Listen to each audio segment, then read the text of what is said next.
Buen día, profesor. Hoy le vamos a disertar sobre el texto que nos fue asignado, el cual fue Las ciudades antiguas de Faustel de Coulanges. Integrantes: Catherine Soto, Mauricio González. Bueno, para introducirnos a este texto, primero que nada contextualicemos. La ciudad antigua se ubica en la época desde la conformación de sociedades en base a núcleos familiares hasta la implementación del catolicismo en Grecia y Roma. Catolicismo.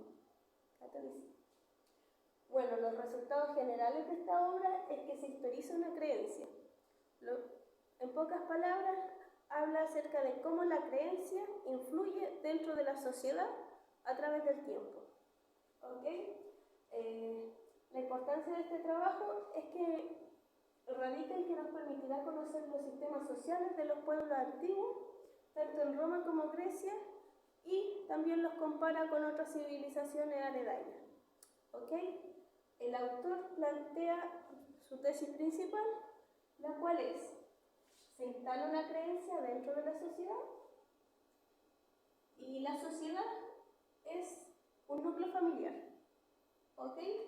Cuando cambia una creencia, revoluciona, o sea, ocurren revoluciones en la sociedad. Y cuando desaparece esta creencia, cambia la sociedad. Bueno, esta tesis la veremos desarrollada dentro de la obra y la explicaremos más a detalle. ¿Ok?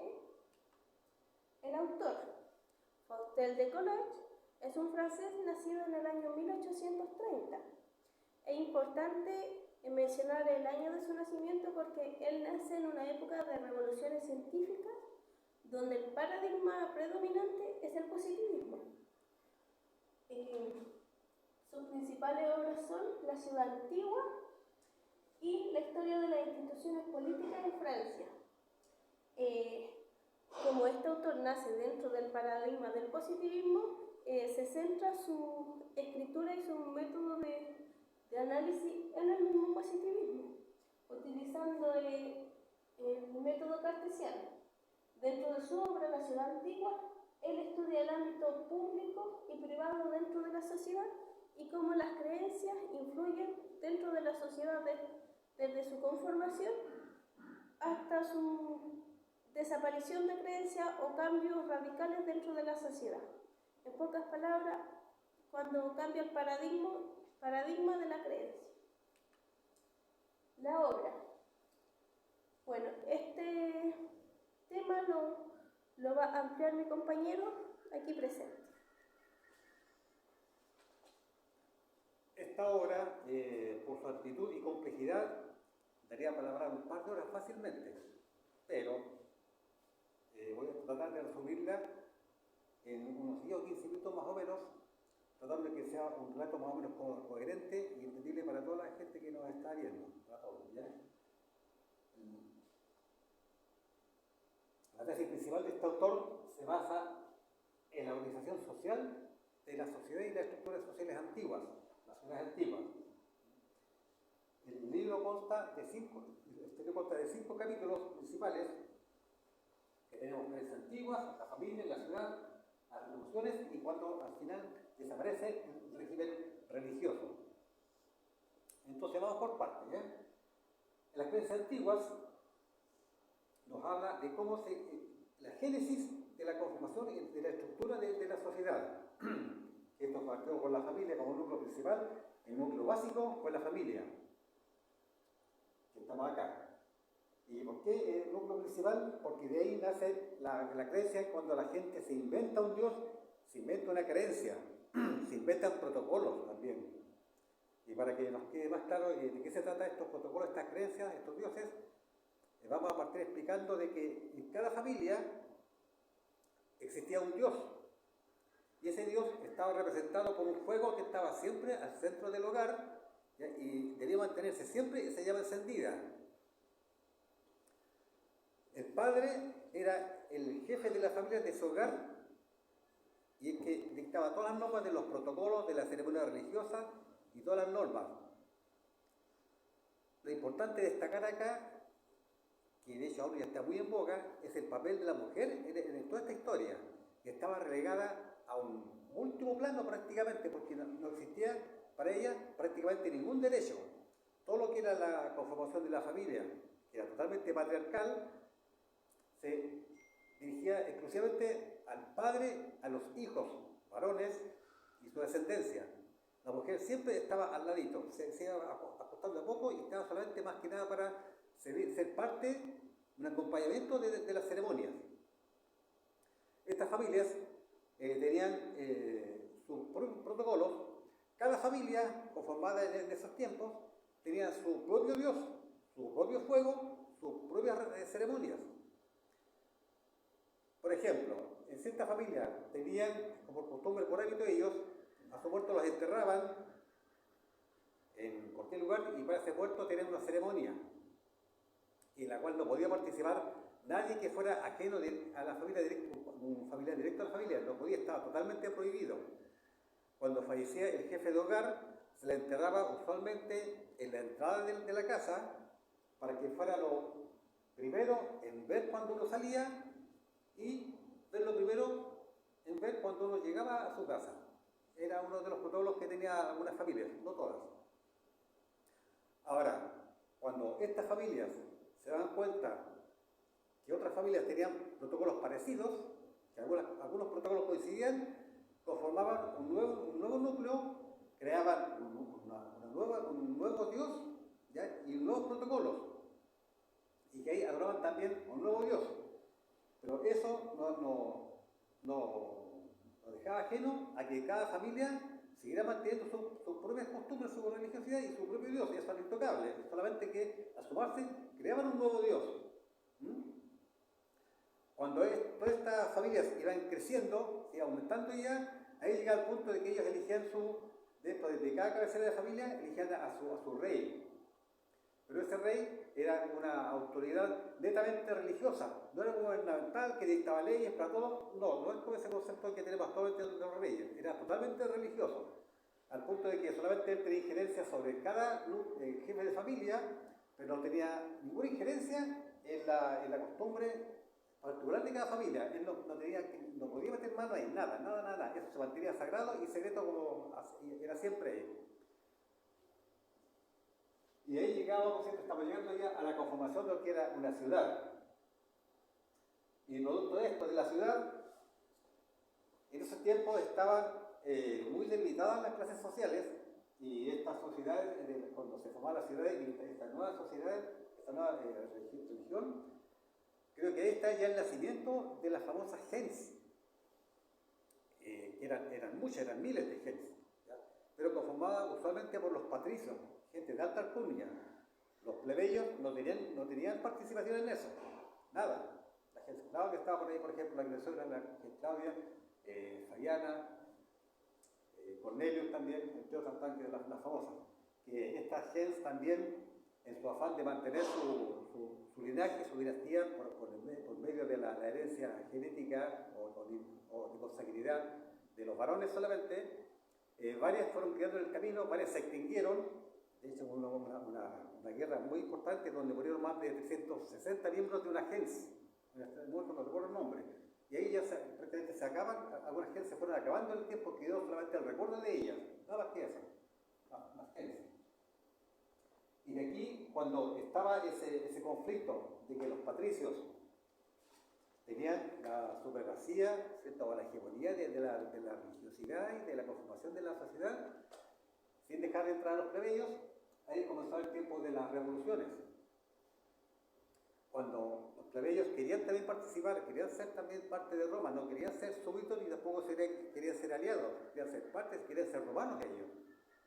Y ahí comienza la revolución, una famosa revolución, la guerra social que se llama un tiempo, esa, la guerra social, esa fue. Y ahí algo se equilibró la balanza y ya dejaron ya a alguna gente pertenecer ya, porque los plebeyos, los patricios, a los que no eran de su linaje, los consideraban todos bárbaros, porque ellos simplemente no tenían una religión, no tenían creencias, no tenían dioses, tenían prácticamente nada. Por eso eran considerados bárbaros y no dejaban participar de sus creencias. Pero con estas revoluciones algo se logró con eso.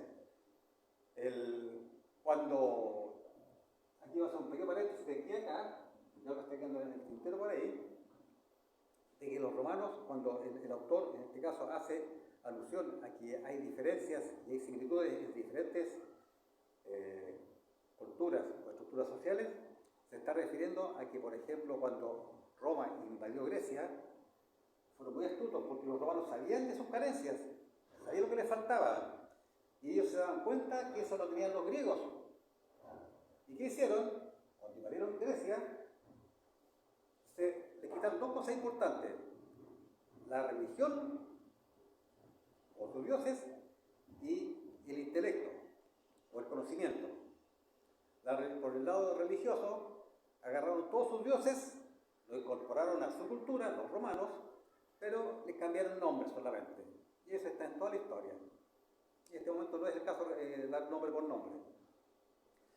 Y por el lado intelectual, tomaron a 1000 griegos más o menos, no está exacta, y dentro de esa intelectualidad que ellos sustrajeron de Grecia, estaba también Polibio de Megalópolis, ¿ya? Un personaje súper importante, como se mencionó delante, el estar presente en las guerras, tuvo muy buena llegada con el César, y estuvo donde había un enfrentamiento bélico, ahí estaba él. Entonces lo que Polibio escribió fue de primera fuente, él lo vio, lo escuchó y lo tomó así viéndolo en vivo, y su relato, por esa razón, es muy verídico. Polibio, importante historiador. Y también se hace una comparación de la cultura religiosa, la cultura social que ellos tenían, con todos los otros pueblos que los rodeaban. En este caso, estando Roma en cierto lugar, por el norte de África teníamos al imperio africano, que es muy poco conocido, por una cosa de etnocentrismo que le llaman. Por el lado de España tenían ahí a la famosa Hispania, y por el lado sureste más o menos también estaban el imperio persa sasánida, persa caménida también, otra cultura más, fue muy importante, sasánida un aporte muy importante en cuanto cultural, y la España siempre que tuvieron fueron los partos, que siempre los molestaban, pero también tenía su cultura, o incultura, que no eran tampoco tan cultos como los romanos, como los griegos, simplemente.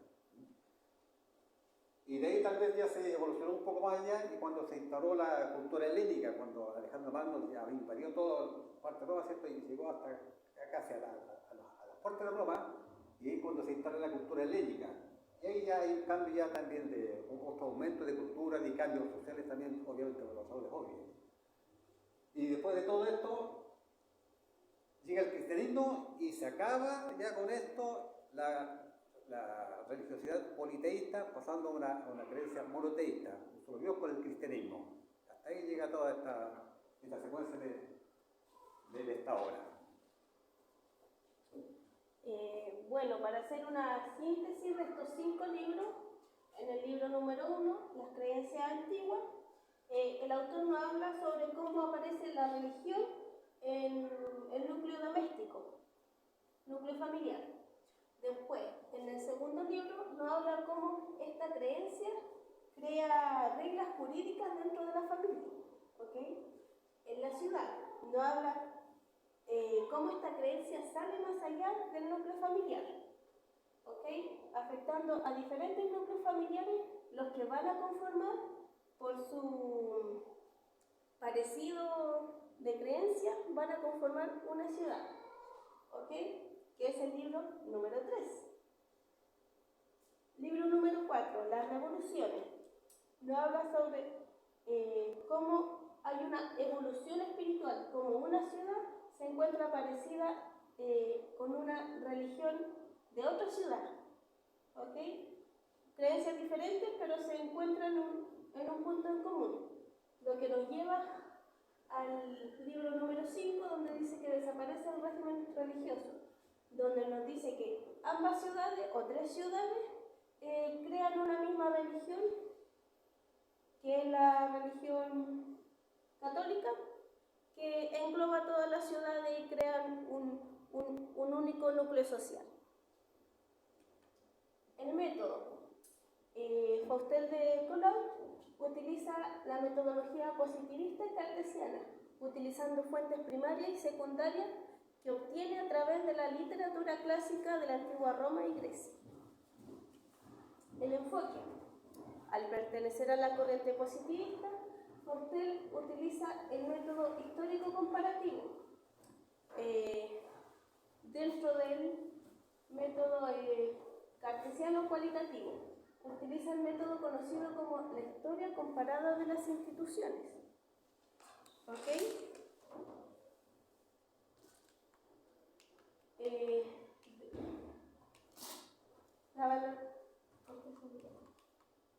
La valoración del equipo con respecto a esta obra es que en general esta obra nos permite identificar las similitudes y diferencias entre las instituciones religiosas y políticas entre Roma y Grecia, y cómo la religión afecta o afectó cada punto dentro de la sociedad en base a lo jurídico, lo penal, lo religioso, lo social, lo privado, lo público. También logramos entender cómo la religión y las creencias en los dioses y los antepasados afectaron el sistema de gobierno, como antes lo mencioné. Y encontramos que es una obra que se puede analizar desde diferentes puntos de vista, ya que hace una englobación total con respecto a la religión en diferentes puntos dentro de la sociedad, que se pueden analizar de forma antropológica, como la creación de la sociedad a partir de esta creencia, sociológica, desde el punto de vista intelectual o cognitivo de las personas en base a la conformación de una creencia, en lo judicial con respecto a cómo la religión afecta o crea parámetros dentro de la familia y lo social. Además de lo religioso, creando la moralidad dentro de la sociedad. Bueno, en conclusión, esta obra es de gran importancia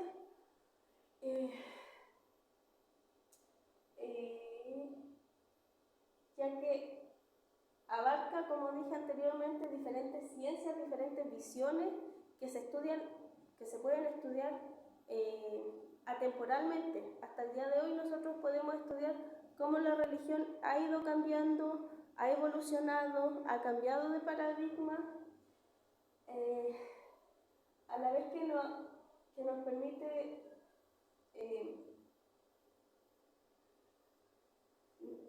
permite identificar la creencia dentro de la historia, ¿cierto?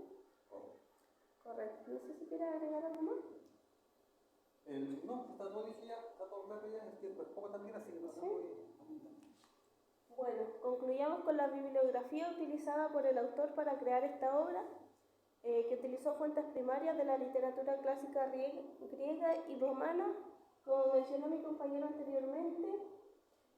Utilizó Aristóteles, Homero, Polibio, Platón, Tácito. Bueno, y con eso damos por finalizada nuestra presentación. Muchas gracias.